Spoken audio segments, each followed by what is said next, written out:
تکلیف نہیں ہوتی. لہذا میں آپ کو تکلیف نہیں دے رہا ہوں. ڈاکٹر آفتاب صاحب کہہ رہے ہیں کہ آپ آگے آئیں.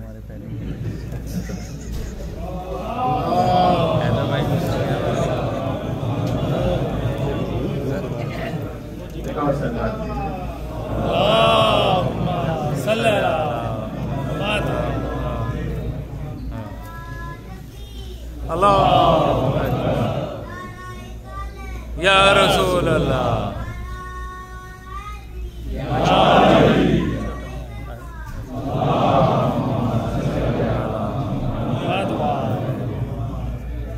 اور کبھی جو ہے وہ علم جو ہے وہ دیکھنے میں علم کی پوری لائبریری ہے. آپ نے اس پوری لائبریری کو اتنے سے چپ میں ڈال دی. سبحان اللہ. میں نے کہا یہ اتنا بڑا کہ اس میں پورے کے پورے امریکہ کا اس میں حساب کتاب ہے اور ہسٹری ہے اور تم نے اس میں ڈال دی. کہاں اب ترقی اتنی ہو گئی ہے کہ علوم چاہے جتنے ہوں اس کو ایک نقطے کے برابر چپ میں آپ ڈال سکتے ہیں.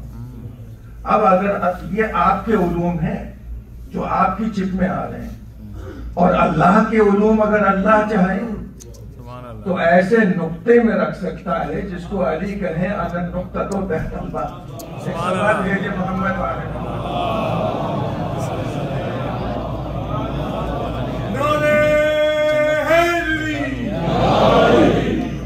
یہ تو آپ کی بات ہے. اکثر لوگ کہتے ہیں اور ارے مولانا صاحب مولا علی نے جو ہے سورج سے بات کر لی.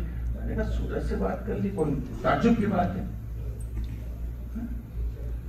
یہ تو آپ بڑھا دیتے ہیں فضائل بڑھا دیتے ہیں. میں نے کہا نہیں فضائل نہیں بڑھاتے ہیں یہ تو آپ لوگ گھٹا دیتے ہیں. تو فضائل کیسے بڑھ جائیں گے؟ ابھی تو فضیلت ہم نے پڑھی ہی نہیں ہے. علی کی فضیلت یا اللہ پڑھ سکتا ہے یا رسول پڑھ سکتے ہیں. ہم تو مومنین میں ہیں تو علی کی فضیلت کہاں سے پڑھیں گے؟ کہاں مولانا وہ کیسے سورج سے بات ہوگی اور کیسے یہ ہوگا. میں نے کہا دیکھو تم نے جب کسی چیز کو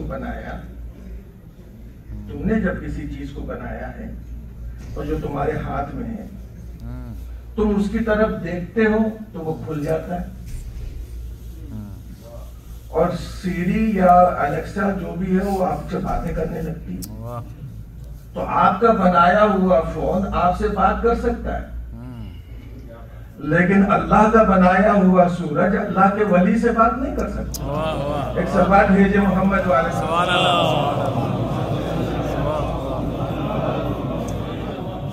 یہ تو بس یہ ہے کہ سورج پہچان لے.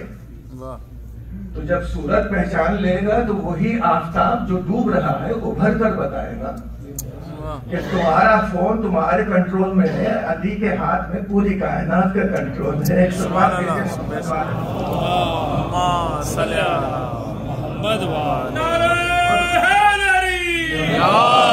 یہ کنٹرول بھی علی کے علم کی وجہ سے ہے کہ پورے کا پورا قرآن لا رتب ولا یابس الا فی کتاب مبین. تو یہ کتاب مبین کا پورا علم جو ہے پوری دنیا پر محیط ہے. تو وہ علم اگر کسی کے سینے میں آ سکتا ہے تو اس کو امام مبین ہونا چاہیے. تو علی امام مبین ہے اور قرآن کتاب مبین ہے. اب اگر کوئی سوال بھی کرے گا تو دیر نہیں لگے گی. دیر اس کو لگتی ہے جو سیکھتا ہے اور جو لے کر آتا ہے علم اس کو دیر نہیں لگتی. عمر نے کہا تھا یار اتنی جلدی کیسے فیصلہ کر لیتے ہو؟ کہا عمر تمہارے ہاتھ میں کتنے انگلیاں ہیں؟ کہا 5. کہا دیکھا نہیں سوچا نہیں یہ تو سامنے کی بات ہے. کہا جیسے تمہارے لیے تمہارا ہاتھ سامنے کی بات ہے ویسے ہی علی کے لیے پورا قرآن سامنے کی بات ہے. ایک سوال بھیجے محمد والے.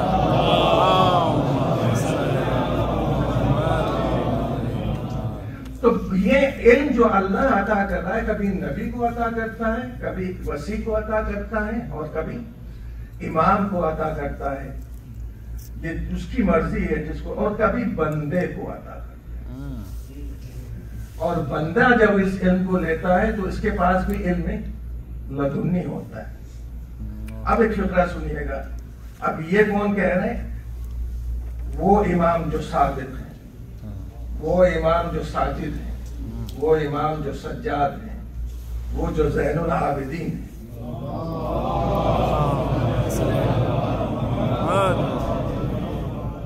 عابدین کی زینت ہے.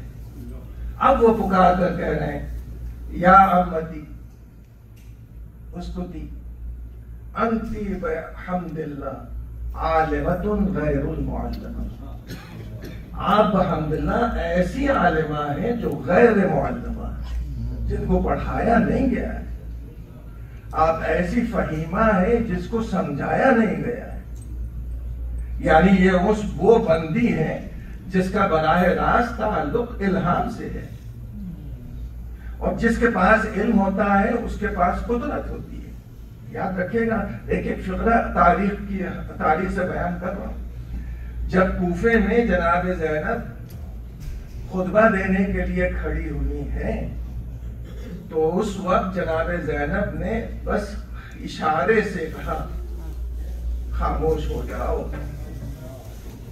تو جو انسان تھے وہ تو خاموش ہو گئے، لیکن روایت یہ کہہ رہی ہے، تاریخ یہ کہہ رہی ہے کہ اونٹ کی گردن میں بندھی ہوئی گھنٹیاں خاموش ہو گئیں. یہ اونٹ کی گردن میں بندھی ہوئی گھنٹیاں خاموش ہو رہی ہیں. یہ علی کی وہ لاڈلی ہے جو اعجاز دکھا رہی ہے کہ میری زبان میں وہ اثر ہے اور تکوینی اثر ہے کہ میں چاہوں تو پوری دنیا کو خاموش کر دوں. تو وہ قدرت رکھنے والی زینب، وہ شجاعت رکھنے والی زینب، کربلا میں جناب زینب کو میں نے روتے ہوئے دیکھا ہے، مگر بعد حسین نہیں. جناب زینب میں فضائل ہی پڑھ رہا ہوں، وہاں روتے ہوئے آپ نے نہیں دیکھا. کیوں؟ اس لیے کہ اب زینب کو معلوم ہے کہ آنکھوں سے آنسو نہیں نکلنا ہے، اب ایک مشن لے کر چلنا ہے، اور وہ مشن ہے مقصد حسین کو پوری دنیا میں عام کرنا ہے. کوئی یہ نہ کہے کہ حسین نے ویسے ہی جان دے دی، بلکہ اس کو معلوم ہو کہ حسین نے جو جان دی ہے وہ ایک بہت بڑے مقصد کے لیے جان دی ہے. اب یہاں پر میں آپ کے سامنے گیا شاہ خواجہ اجمیری نے بہت اچھے الفاظ میں کہا کہ شاہ ہست حسین بادشاہ ہست حسین. حسین شاہ ہے، کنگ ہے، اور بادشاہ ہست حسین، اور کنگ میکر ہے. دین ہست حسین، دین پناہ ہست حسین. عزیزان گرامی، ایک جملہ میں آپ سے کہوں، آپ یہاں پر رہتے ہیں، آپ کے پاس جو ہے وہ شیلٹر نہیں ہے. ہمارے پاس شیلٹر ہے فلوریڈا میں ہریکین سے بچنے کے لیے. جو شیلٹر ہوتا ہے وہ آپ سے چھوٹا نہیں ہوتا، شیلٹر آپ سے بہت بڑا ہوتا ہے اور بہت مضبوط ہوتا ہے. جب پناہ لینی ہوتی ہے تو اس شیلٹر میں جاتے ہیں. اب یہاں دین کو پناہ لینا ہے تو دین اپنے سے چھوٹے میں شیلٹر نہیں لے گا، اس میں شیلٹر لے گا جو اس سے کہیں بڑا ہے. دین سمجھنے والے تم نے حسین کو نہیں سمجھا، اور جو حسین کو سمجھ لے گا اس کے لیے دین کیا ہے. ایک سلوات بھیجے محمد والے.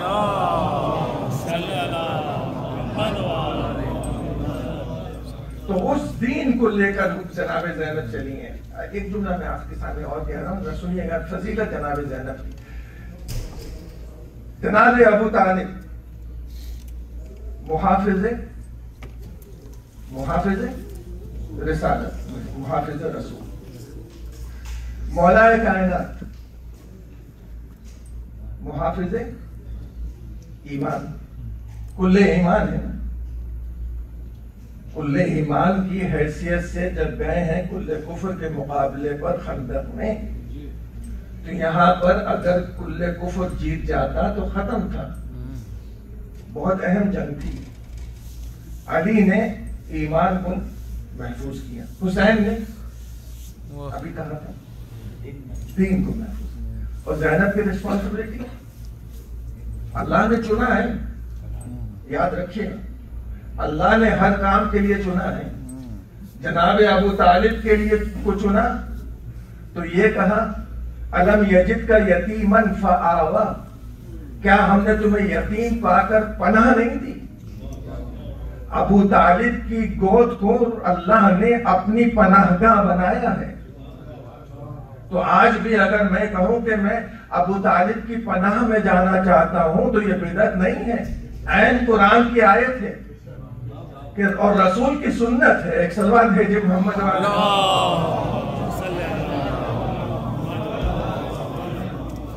اس کے بعد جو ہے جناب زینب سے امام حسین نے یہ کہا کہ اب تمہاری ذمہ داری یہ ہے کہ زین العابدین کو بچاؤ. کس کو بچا رہی ہیں زینب؟ محافظ امامت. یہاں تک اپنے ساتھ دیا، اس کو یاد رکھے گا. زینب ہے محافظ امامت. امامت کیا ہے؟ حدیث رسول ہے لو لل امام لساخت الارض باہلہا. اگر امام نہ ہو تو زمین اپنی آبادی کے ساتھ برباد ہو جائے. تو اس کا مطلب امام کا ہونا ضروری ہے زمین کی بربادی کو روکنے کے لیے. امام نہ ہو تو زمین برباد ہو جائے. یہ زینب صرف امامت کو نہیں بچا رہی ہے، اس کو بچا رہی ہے جس کے نہ ہونے سے زمین برباد ہو جائے گی. ایک صلوات بھیجے محمد والے. اب بارگاہ ہے، اب جو ہے دربار میں داخل کیا. دربار میں جو ہے وہ خدا لعنت کرے اور بے شمار لعنت کرے آپ لوگوں کی طرف سے بھی. ابن زیاد ملعون، عبید اللہ ابن زیاد، وہ بی بی سے ایسی گفتگو کرنے لگا کہ آپ اگر ان جملوں کو پڑھیں گے آپ کو غصہ آئے. الحمدللہ یہ کہہ رہا ہے کہ اللہ کی تمام تعریفیں ہیں کہ اللہ نے تمہیں رسوا کیا اور اللہ نے تمہارے اعزاء اور اقارب کو قتل کیا. تو اس کا جواب زینب نے دیا ہے الحمدللہ الذی اکرمنا برسول اللہ. تمام تعریفیں اس اللہ کی ہیں جس نے ہمیں عزت دی ہے رسول اللہ کے ذریعے سے اور ہمیں پاکیزگی عطا کی ہے. وَإِنَّمَا يُرِيدُ اللَّهُ لِيُذْهِبَ عَنْكُمُ الرِّجْسَ أَهْلَ الْبَيْتِ وَيُطَهِّرَكُمْ تَطْهِيرًا.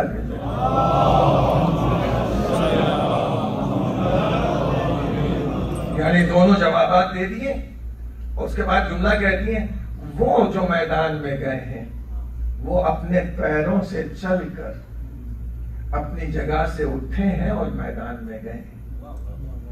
وہ اللہ کی بارگاہ میں تمہارا انتظار کر رہے ہیں کہ تم آؤ گے تو پھر تم سے جو ہے وہ مقابلہ کریں گے، باس پوس کریں گے.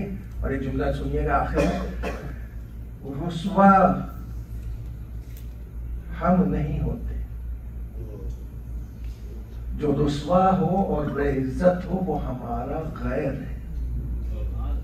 یہ جملہ جناب زینب بتا رہی ہے کہ ہمارا غیر بے عزت ہو سکتا ہے، ہم بے عزت اس لیے نہیں ہو سکتے کہ ہمارا براہ راست تعلق ہے اللہ کی عزت کے ساتھ.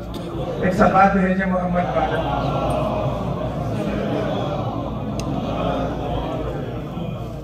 اس کے بعد اس نے کہا کہ میں نے تمہارے اعزا کو قتل کر دیا، تمہارے بھائی کو قتل کر دیا. سب جب اس نے کہا تو ایک مرتبہ تم نے کربلا میں کیا دیکھا؟ اب جملہ سنیے گا. ما رأیت الا جو دیکھا ہے کربلا میں نے خوبصورت دیکھا، بہترین دیکھا. اس لیے کہ جو گیا ہے دنیا سے اللہ کی راہ پر گیا. یہ ابن زیاد کے دربار. اور جب یزید کے دربار میں پہنچی ہیں تو یہاں یزید، جملہ سنیے گا، حالات زمانہ ایسے ہوئے ہیں کہ میں تجھ سے مخاطب ہوں، تجھ سے مخاطب ہوں. یہ حالات زمانہ کی الٹ پلٹ ہے، ورنہ تو اس قابل نہیں ہے کہ میں تجھ سے خطاب کروں. یہ کس سے کہہ رہی ہیں؟ جابر ظالم فاسق حکمران سے، جس کے گرد جو ہیں وہ بہت سارے رومی اور سب غلام کھڑے ہوئے ہیں جو اہل بیت کو نہیں پہچانتے. اس کے بعد جملہ کیا یزید کیا کہتا ہے سنیے گا، اللہم مالک الملک تؤتی الملک من تشاء وتنزع الملک ممن تشاء وتعز من تشاء وتذل من تشاء. یہ اس نے کہا، اپنے آپ کے بارے میں کہہ رہا ہے، یعنی آیت قرآن کو اپنے حق میں وہ ٹوسٹ کر رہا ہے، اور یہاں پر کہہ رہا ہے کہ اللہ جس کو چاہتا ہے ملک دیتا ہے اور جس سے چاہتا ہے چھین لیتا ہے. مطلب یہ ہے کہ تم سے چھین لیا مجھے، جس کو چاہتا ہے عزت دیتا ہے، جس کو چاہتا ہے ذلت دیتا ہے، یعنی تم کو معذرت آیت قرآن کی روح سے. جناب زینب نے اس کا جواب دیا، سنیے گا، ثم عاقبۃ الذین اساءوا السوء. جو لوگ برائی کرتے ہیں ان کی عاقبت اور ان کا انجام بھی برائی ہوتا ہے. اور یہ جو خدا نے تمہیں مہلت دی ہے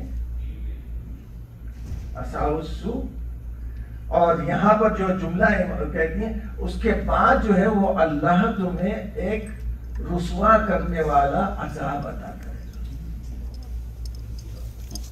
پھر جناب زینب نے کہا تم سمجھتے ہو کہ تم نے حکومت حاصل کر لی، زیادہ دن نہیں ہے. لا یحسبن الذین کفروا، وہ لوگ گمان نہیں کریں جو کفر اختیار کر چکے ہیں کہ انما نملی لہم، کہ ہم نے ان کو مہلت دی. انما نملی لہم لیزدادوا اثما، مہلت اس لیے ملی ہے تاکہ تمہارے گناہ زیادہ ہو جائیں، اور پھر تمہارے گناہ زیادہ جب ہو تو اسی حساب سے تمہیں سزا دی جائے. آخر میں چند جملے جناب زینب کے اس کو کہہ رہی ہیں جو اب بیٹھا ہوا ہے سامنے پوری اپنی حکومت کے چاہو اختیار کے ساتھ. یبنت طلقاء، اے آزاد کردہ غلام کی اولاد، یبنا عاقلۃ الاکبار، اے وہ جس کی دادی نے حمزہ کا جگر چبایا تھا. لا تمہو ذکرنا، تم کیا سمجھتے ہو ہمارے ذکر کو ختم کر دو گے؟ لا تمہو، محو نہیں کر سکتے، ختم نہیں کر سکتے ہمارے ذکر کو. یہ کون کہہ سکتا ہے بتائیں؟ خدا کی قسم یہ صرف وہ کہہ سکتا ہے جو سلونی کا دعویٰ کرنے والے کی بیٹی ہو. آئندہ کے لیے بتا رہی ہیں، لا تمہو ذکرنا ولا تمیت وحینا، اور تم ہماری وحی کو یعنی قرآن کو مردہ نہیں کر سکتے، مار نہیں سکتے. اس کے بعد جملہ سنیے گا، کت قاعدہ جملہ عجیب غریب ہے. تم بڑے پلانر ہو، منصوبہ ساز ہو، کس قاعدہ جتنی چاہے تم پلاننگ کر لو، منصوبہ سازی کر لو، وَأَسْعَيَّ، جتنی چاہے کوششیں کر لو، وَنَاسِبْ جُهْدَ، انتہا اپنی کوشش کو پہنچا دو، پھر بھی تم ہمارے ذکر کو ختم نہیں کر سکتے، مقصد حسین کو ختم نہیں کر سکتے. یہ جملہ جناب شہزادی کا آج جو ہے آپ کی نظروں کے سامنے ہے کہ ذکر نہیں ختم ہوگا، چاہے ایک فرد ہوگا زینب کا ماننے والا، مگر ذکر حسین جاری رہے گا. ایک سلوات بھیجے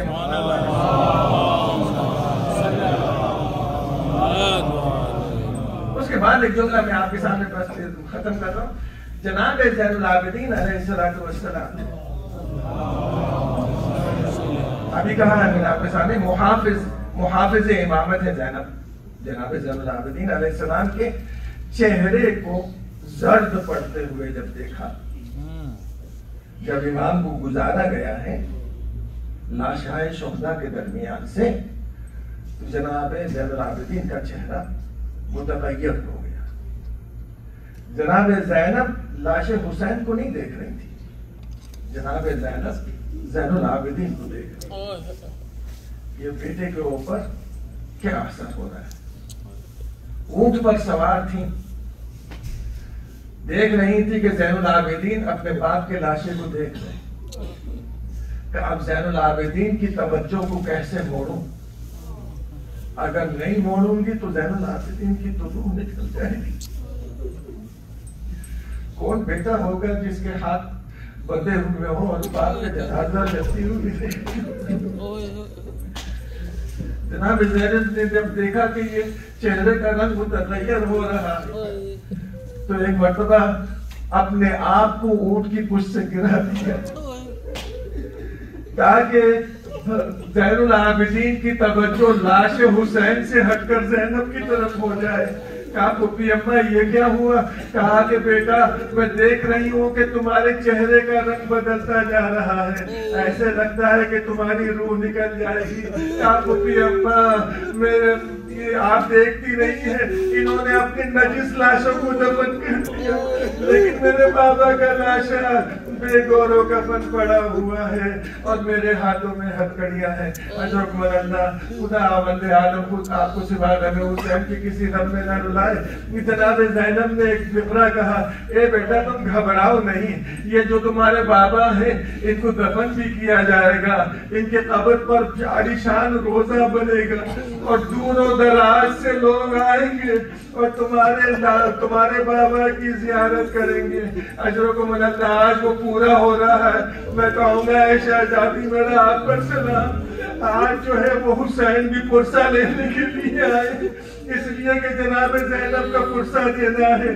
جب قافلہ شام سے روانہ ہوا اور روانہ ہونے کے بعد اس جگہ پہنچا جہاں مدینے کا راستہ اور کربلا کا ایک طرف سے جدا ہوتا ہے، اور جناب زینب نے کہا بیٹا زین العابدین میں چاہتی ہوں کہ تھوڑا سا کربلا بھی ہو لوں، اس لیے کہ بھائی کے قبر پر نہیں گئی ہوں۔ لے کر قافلہ جب زین العابدین پہنچے ہیں کربلا، آپ یہ سوچ رہے ہوں گے کہ بیویاں آرام سے اتری ہوں گی، نہیں، بیویوں نے اپنے آپ کو ایک مرتبہ اونٹ کی پشت سے گرانا شروع کیا اور رینگتی ہوئی زینب قبر حسین پر پہنچی، گھٹنیوں کے بعد جناب ام لیلہ پہنچی، واہ حسینہ کی صدائے بلند ہوئی۔ جناب زینب جب سو چکی بھائی کو کہا بیٹا زین العابدین عباس کہاں ہے؟ بیٹا زین العابدین علی اکبر کہاں ہے؟ کہا پھوپھی اماں علی اکبر کو بابا کے پاس لٹایا ہے، علی اصغر کو بابا کے سینے پر لٹایا ہے، اور چچا عباس کا لاشا اس قابل نہیں تھا کہ نہر فرات سے اٹھانا، وہیں پر دفن کیا ہے۔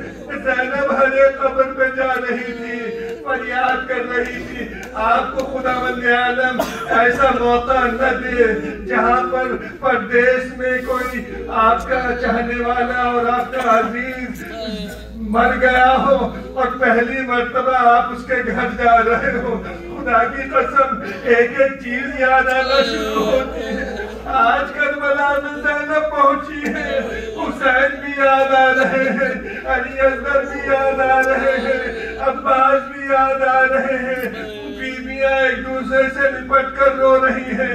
آخر 3 دن ماتم کرنے کے بعد اسی اسنا میں جابر عطیہ کے ساتھ آ گئے، زین العابدین کے گلے لگے، کہا کہ جابر نہیں اتنی زور سے گلے نہ لگو، کہا کہ مولا کوئی گستاخی ہو گئی ہے، کہا کہ جابر میرے گلے میں خاردار توپ پہنائی گئی تھی، ہاتھوں میں ہتھکڑیاں پہنائی گئی تھی۔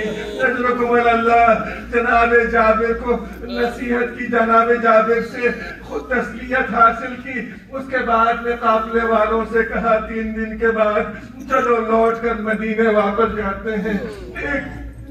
ایک ایک کو زینب نے سوار کر دیا، اب تو بڑے اطمینان سے سوار ہو رہی ہے، لیکن بار بار یاد آ رہا ہے، مدینے کی رخصتی یاد آ رہی ہے، بڑی گورات کی طرح اے بھیا عباس مدینے سے بڑی شان سے لے کر آئے تھے، اس وقت جب ہم آئے تھے تو خود خوش تھے، آج جب لوٹ کر جا رہے ہیں تو ہماری گودیاں خالی ہیں، آج جب لوٹ کر جا رہے ہیں تو ہم زدہ ہیں۔ یہ کہتے ہوئے جب سب کو سوار کر لیا تو دیکھا کہ ایک بھی نظر نہیں آ رہی ہے۔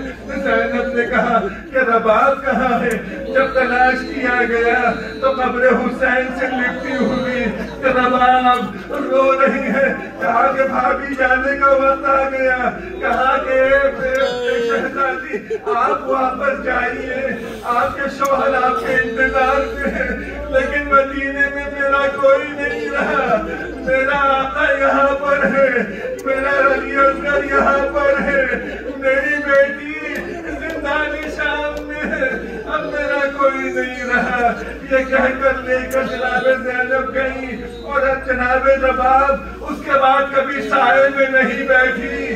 1 سال کے اندر رباب دنیا سے رخصت ہو گئی۔ بس اتنا کہوں گا، اے مادری علی اصغر، اے مادری سکینہ، تم پر میرا سلام۔ جب لوٹ کر قافلہ جانے لگا تو ام کلثوم نے مرثیہ پڑھنا شروع کیا۔ اے مدینے والو، اے مدینے کے رہنے والو، اب مدینہ رہنے کے قابل نہیں رہا، حسین کربلا میں مارے گئے۔ جب رنج بہت ہوتا ہے تو پیروں میں طاقت نہیں رہتی۔ زینب جب چلی ہے روزے رسول پر تو اب پیروں میں طاقت نہیں تھی، گھٹنوں کے بل